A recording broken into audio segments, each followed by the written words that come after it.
Doctor साहब, वज़ीर-ए-आज़म शहबाज शरीफ साहब 27 सितंबर को अक़वाम मुत्तहिदा की जनरल असम्बली से खिताब भी करेंगे, कितना इंपॉर्टेंट होगा उनका ये खिताब? खिताब तो इम्पोर्टेंट होगा, बहुत सारे खिताब हैं और तकारीर। असल जो बात है वो ये है कि मुलाकातें किससे होती हैं और मैसेज क्या जाता है आगे। ये देखें, ये मैं हमेशा, जब ये यूक्रेन की भी जंग शुरू हुई थी तो मैं उसमें बहुत शुरू में ये बात मैंने की थी कि इसमें इसका भी एक रिलीजियस पहलू है, और वो रिलीजियस पहलू जो है वो ये है कि इसको जो द ग्रेट शिज़म के साथ हम जब ये रोमन कैथोलिक और ये जो ऑर्थोडॉक्स हैं, ये दो हिस्सों में तकसीम हुए थे और फिर उसके बाद वो इधर आ गए थे, और रशिया जो है वो उसमें पतराया हैं और वहाँ पे जो है पोप हैं, वो पोप और पतराया। ये शुरू में जब ये स्टार्ट हुआ तो मैंने कहा था कि इसके मजहबी रंग बिल्कुल है इसके पीछे, और तमाम जो मामलात हैं उसमें कहीं ना कहीं उस सदियों से जो एक चला जा आ रहा है और हज़ारों सालों से, वो इसमें एक रंग आपको नज़र आता है। जो मैंने बात कल की बीजेपी की, तो बीजेपी भी जो है उसको मैंने बात की कि वो चूँकि वो हिंदुत्व की बात कर रहे हैं ना, वो भी अपने मज़हब की ही बात कर रहे हैं, ठीक है ना। तो एक कलर आपको मज़ाहिब का नज़र आता है, उसमें एक वो सेकुलर रंग है कि भाई सबको होना चाहिए, लेकिन एक मजहबी रियासतें हैं मजहबी ना, मतलब उनको आप उनके नुक्ता नज़र से देखें तो वो अगर हिंदुत्व की बात कर रहे हैं तो वही कह रहे हैं कि भाई ये हमारी हिंदू रियासत है, लेकिन उसमें फिर फॉल्ट लाइन्स हैं वो बड़ी हैं, क्योंकि पॉपुलेशन बहुत है, मुसलमानों की भी है और फिर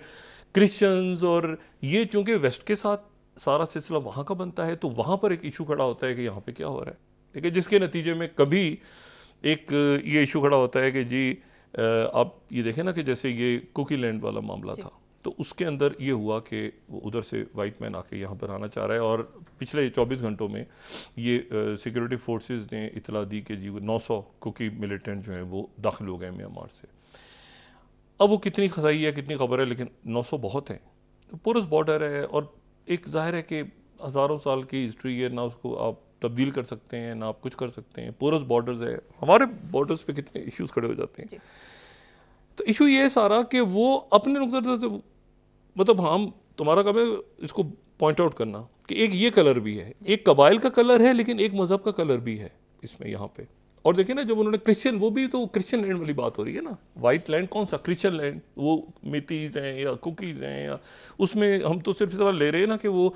क्रिश्चियंस और जो हैं वो हिंदू जो मज़हब को मानने वाले उनकी लड़ाई, लेकिन ज्यूज़ बीच में उसको मिस ना करें, और वो ज्यूज़ हैं जो बीच में पिस के कह रहे हैं कि हमारे साथ जाते हुए वो जो है वो क्रिश्चियंस के साथ हैं। तो ये इंपॉर्टेंट है इसमें चीज़।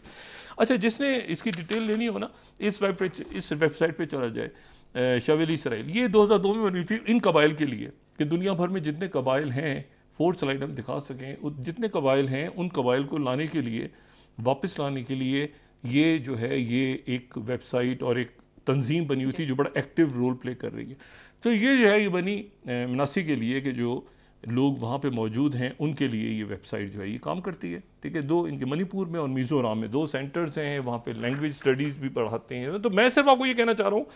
कि ये एक ऐसे इशू है जिसको आप नज़रअंदाज नहीं कर सकते इस वाइडर रेंज में, कि अगर आप की बात हो रही है यानी नेतन्याहू से, तो ये जहन में रखें कि नेतन्याहू के साथ जो लोग हैं वो लोग वहाँ पर ये कह रहे हैं, तो एक डायकोटमी है, ठीक है। अच्छा, अब मेरा अपना जो ख्याल है, क्वाड की मीटिंग होनी थी, क्वाड प्राइम मिनिस्टर मोदी ने कहा रहेगा, किस शक्ल में होगा, कैसे होगा, लेकिन असल बात है पड़ोसी, कि आपका पड़ोस कैसा है। अच्छा, अब इसमें यह है कि ज़्यादा अच्छा होता कि मतलब ये मीटिंग भी अपनी जगह है ना, इंपॉर्टेंट, ठीक है, एलामिया आ गया, सब कुछ हो गया, लेकिन ज़्यादा अच्छा होता कि हम तो सिर्फ सजेस्ट कर सकते हैं, हमारा काम तो हम तो एक तजिया दे सकते हैं ना कि अच्छा होता कि इंडियन प्राइम मिनिस्टर मोदी और बांग्लादेश के डॉक्टर मोहम्मद यूनुस की मुलाकात हो जाती, अच्छा होता, तलखियाँ कम हो जाती, बॉर्डर्स के ऊपर से मामलात की बात आगे बढ़ती। मेरा ख्याल है कि 2 गलतियाँ मैंने वही बात की ना कि हमारी फॉरेन पॉलिसी पे चीज़ गलत होती है तो हम कहते हैं कि अब कह रहे हैं असरअंदाज होनी शुरू होती है, हो गई हम कहते हैं ना, तो यहाँ भी तनकीद करते हैं। इशू ये है कि जो डॉक्टर मोहम्मद यूनुस हैं उनसे मुलाकात एक तो नहीं हो रही और नहीं की, और शायद उसको करना चाहिए था, शायद दोनों मुल्कों के वज़राए ख़ारजा की मुलाकात हो जाए। लेकिन दूसरी जो बात है वो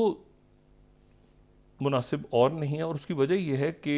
इंडियन फॉरेन मिनिस्ट्री की तरफ से कहा गया कि हमने प्रेसिडेंट बाइडन से बांग्लादेश को डिस्कस किया है और बाकी जो, तो अब मसला ये है कि ये प्रेसिडेंट बाइडन से इसको डिस्कस किया, इसको देखें ना, ये 19 जो है बांग्लादेश फिगर्ड इन डिस्कशंस ड्यूरिंग क्वाड समिट। अच्छा, ये जो है ना, ये मेरा ख्याल है कि अगर हुआ भी था तो शायद इसको वो पब्लिक में, मतलब इसको कुछ बात करने की इसलिए ज़रूरत नहीं थी क्योंकि उसके नतीजे में जो बांग्लादेश है वहाँ पर ये मज़ीद रिजेंटमेंट पैदा हुई कि अच्छा हम डिस्कस हुए, तो वहाँ के मीडिया ने डिस्कस करना शुरू कर दिया। प्रेसिडेंट बाइडन क्या करेंगे बांग्लादेश के अंदर? तो प्रेसिडेंट बाइडन अब वो 2 महीने बाद इलेक्शन है, ठीक है ना, तो मतलब उनसे, और इसको कहने की क्या ज़रूरत है कि आपने डिस्कस, बहुत से मामला, ठीक है ना, बहुत से मामला आप करते हैं लेकिन आप कभी कहते नहीं हैं। हमने बाइडन से कहा कि बांग्लादेश के अंदर हालात हैं। अच्छा,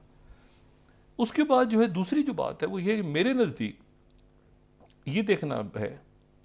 कि क्या प्राइम मिनिस्टर नवाज शरीफ की इन सारी मुलाकातों में, क्या doctor prime minister Nawaz Sharif जो हैं उनकी और बांग्लादेश के डॉक्टर मोहम्मद यूनुस की मुलाकात होती है? नहीं। लेकिन टर्की के साथ हमारे ताल्लुकात, बाकी मुल्कों के साथ हमारे ताल्लुकात, लेकिन ये जो एक नया बांग्लादेश के अंदर सिनेरियो बना है, अगर prime minister, Indian prime minister Modi की मुलाकात नहीं होती और शहबाज शरीफ साहब की मुलाकात हो जाती है, ठीक है ना, तो ये जो है, और साथ ही जो है वो पाकिस्तान की तरफ से ब्रिक्स की बात हुई, और ज़ाहिर है ब्रिक्स के अंदर अब इंडिया कैसे होगा, क्या इश्यूज उठेंगे, क्या, तो असल बात जो है वो ये है कि सुकून हो ना उस पड़ोस में, मतलब है कि वो,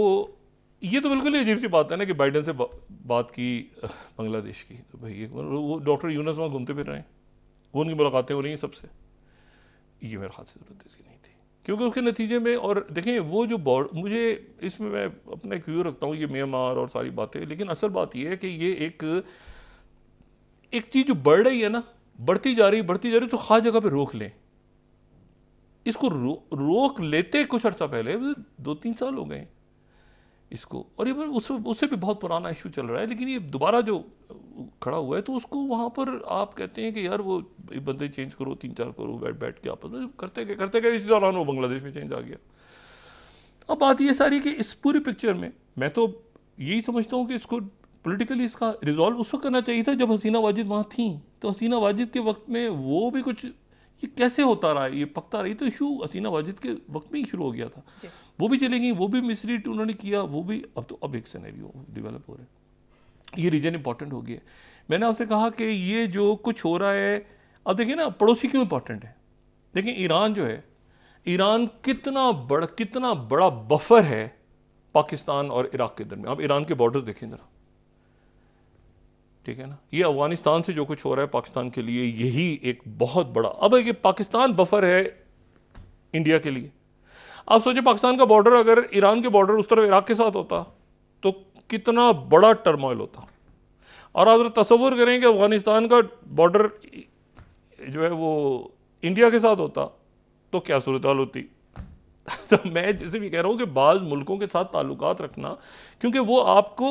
आपकी तरफ आपका शौक एब्जॉर्ब कर रहे हैं। पाकिस्तान एक जो ईरान पाकिस्तान का बहुत शौक उधर मिडल ईस्ट से एब्जॉर्ब कर रहा है, पाकिस्तान बहुत बड़ा जो इधर से सारा सिलसिला है वो पाकिस्तान एब्जॉर्ब करता है, ठीक है, और इंडिया तो शौक को एब्जॉर्ब नहीं कर रहा ना, अभी तक कोई इशू ऐसे नहीं खड़े हुए ना चारों तरफ से कि कोई, अब ये पहला खड़ा हुआ है, मेरी मेमोरी में नहीं है सच, कश्मीर के अंदर एक आज़ादी की जो ऊपर नीचे वो चल रहा है मामला, वो चलता रहेगा, लेकिन ये जो मणिपुर की अलहदगी पसंदी, ये तो अभी उठ गई है ना तहरीकें, और इनको बाहर की मुकम्मल सपोर्ट हासिल है, कंप्लीट सपोर्ट हासिल है, क्योंकि इसमें ज्यूज भी हैं, इसमें क्रिश्चियंस भी हैं, ठीक है ना, मुसलमान इस पूरे खेल में मुसलमान कहीं नहीं है वहाँ पे, ये जो उस इलाके में हो रहा है, और दोनों जो हैं वो एक तरफ हैं। और अच्छा, अब तो यहाँ पर क्या जरूरी, देखा हम तो राय दे सकते, यहाँ पर जरूरी है कि आपकी बांग्लादेश के साथ मामला बेहतर, वो बांग्लादेश की शिकायत कर दी जाती, ये पता नहीं कौन, मुझे नहीं पता, बाज पॉलिसी हमें अपनी भी क्रिटिक होते हैं कि यार ये कैसे कर दी है, ये कैसे पॉसिबल है, जैसे मैं कह रहा हूँ ना कि अब दुनिया के हालात हमारी फॉरेन पॉलिसी के मेजर डिसीजंस पे, यानी उनको ख़राब नहीं हमने किए, डिसीजंस ख़राब नहीं हम ले रहे, लेकिन असरअंदाज हालात, वाक़यात असरअंदाज होने शुरू हो गए। फॉरेन पॉलिसी में वो कहते हैं ना, अब हम दूर हैं, हम दुनिया के उस ब्लॉक के साथ हैं जो ये कह रहा है कि भाई 2 स्टेट सोल्यूशन होना चाहिए, और इसराइल का कत्लेआम इस हफ्ते हो सकता है वारंट निकला है इसका नेतन्याहू का, ये भी खतराते हैं कि वो जाए हुआ तकरीर करने और पीछे वारंट इशू, ICC का इशू हो जाए। तो जैसे अजीत डोवल नहीं गए तो वो पता नहीं जाता नहीं जाता, लेकिन अजीब था। पिछले साल वो कह रहा था ये जो अब्राहम अकॉर्ड्स है ना, ये अभी बहुत जल्द हम बाकी मुल्क भी इसमें आ रहे हैं, और ये भी आ जाएंगे, वो भी आ जाएंगे, सब आ जाएंगे ऊपर। थोड़े दिनों के बाद वो 7 अक्टूबर हो गया। तो मसला ये है कि ये जो है अब इसको उस जंग को ख़त्म करवाना है। ज़ेलेंस्की साहब का रोना धोना वहाँ पे होगा, मुझे असला दो, मुझे ये करो, मुझे वो करो, वो वहाँ सूरत हाल बनेगी। और ये बड़ा अच्छा होता कि ये जो मुल्कों की जो तलखी जो आपके साथ हैं वो तो हैं, लेकिन जो आपके साथ नहीं है ना, अक़वाम मुत्तहिदा वो एक फोरम होता है जहाँ पर आप थोड़ी सी चिड़ करके आपस में मामलात को। अब जनाब वो मुझे बड़ी हैरत है इस बात पर कि ये मुलाकात अगर हो जाती है, होती है अभी, तो प्राइम मिनिस्टर मोदी उधर हैं, शहबाज शरीफ साहब भी उधर पहुंच रहे हैं, तो देखना ये है कि क्या डॉक्टर यूनुस के साथ, क्योंकि वो फिर उधर का पूरा जो सिनेरियो है ना जो साउथ ईस्ट एशिया का है वो चेंज होने जा रहा है। ये ज़हन में रखिएगा, रिलीजन, ये तमाम जितने इश्यूज़ हैं, यूक्रेन रशिया के पीछे भी रिलीजन एग्जिस्ट करता है, ठीक है ना, यूरोप के अंदर भी रिलीजन एग्जिस्ट कर रहा है, और इसराइल में तो बहुत ही कर रहा है। वो तो मतलब है कि उनके लिए तो अर्द मुकद्दस और ये सारा, ठीक है ना, मुकद्दस जगह और सारी उनके लिए तो एक इंच, और वो तो सर्वाइवल की जंग लड़ रहे हैं। तो इशू ये है सारा कि इसमें अब देखते हैं कि ये मामलात किस तरफ जाते हैं, लेकिन इसराइल मणिपुर कनेक्शन जो है ये बड़ा इम्पोर्टेंट है, और ये आने वाले दिनों के अंदर आपको इसकी आवाज़ सुनाई देगी। तो ये डबल एज नहीं हो जाता कि एक तरफ मुसलमान बात कर रहे हैं, ठीक है, कि आपने गलत पॉलिसी अपनाई, उधर ईरान की तरफ से आ रहा है, उधर से बाकी ये लेबनान है, ज़हन में रखिएगा, ये हिजबुल्लाह नहीं, ये लेबनान है, एक मुल्क है,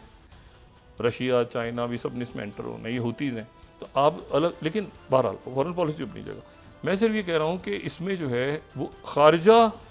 खत्ते की सूरत हाल, पाकिस्तान के अंदरूनी टर्म जो पॉलिटिकल मैनेजमेंट क्राइसिस है, अब उस पर असरअंदाज हो रही है। तो बेहतर है कि रौला रप्पा अंदर का ख़त्म करें, 7 से 8 वाली खबरें जो हैं, और जो दुनिया में हालात हैं उसको ज़रा देखें कि कैसे भाई हमने आगे निकलना है, ठीक है,